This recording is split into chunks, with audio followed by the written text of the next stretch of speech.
Ang kasamaan ng tao. Ika-6 na kabanata.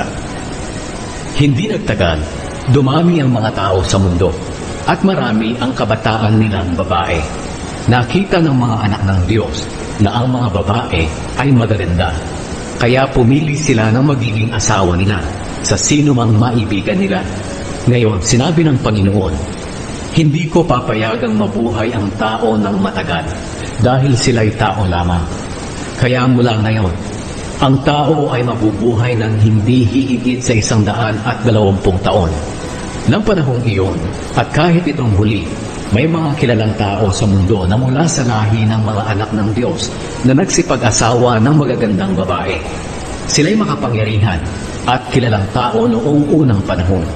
Nang makita ng Panginoon na ang ginagawa ng mga tao sa mundo ay puro kasamaan lang at ang palagi nilang iniisip ay masama, nang hinayang siya kung bakit ginawa pa niya ang tao sa mundo.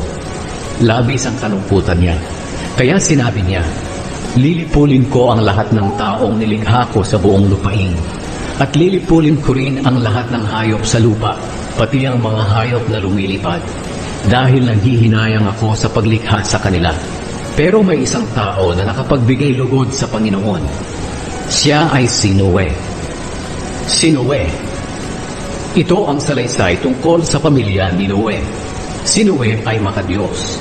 Siya lang ang namumuhay na matuwid sa kapanahunan niya at malapit ang kanyang relasyon sa Diyos.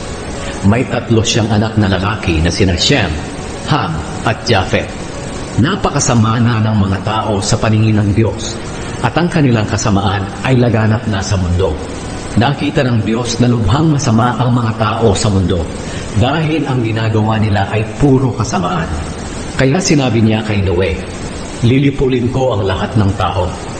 Dahil sa kanila lumaganap ang kasamaan sa mundo, lilipulin ko sila kasama ng mundo. Kaya ikaw, Noe, gumawa ka ng barko mula sa matibay na kahoy at gawan mo ito ng mga kwarto. Pagkatapos pahiran mo ng alkitran ang loob at labas ng barko. Gawin mo ito na may sukat na 450 talampakan ang haba, 75 talampakan ang luwang, at 45 talampakan ang taas. Lagyan mo ng bubong ang barko, at lagyan mo ng agwat na 1/2 metro ang dingding at ang bubong. Gawan mo ang barko ng 3 palapag, at lagyan ng pintuan sa gilid. Sapagkat pababahain ko ang mundo para malipol ang lahat ng nabubuhay. Mamamatay ang lahat ng nasa mundo. Pero gagawa ako ng kasunduan sa iyo. Papasok ka sa barko kasama ng asawa at ng mga anak mo, pati ang mga asawa nila. Magpapasok ka rin ng isang lalaki at babae sa bawat uri ng hayop para mabuhay sila kasama mo. 2 sa bawat uri ng lahat ng hayop, mga lumilipad, lumalakad at gumagapang.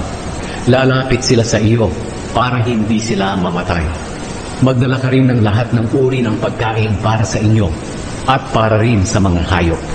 Sinunod ni Noe ang lahat ng iniutos ng Diyos sa kanya.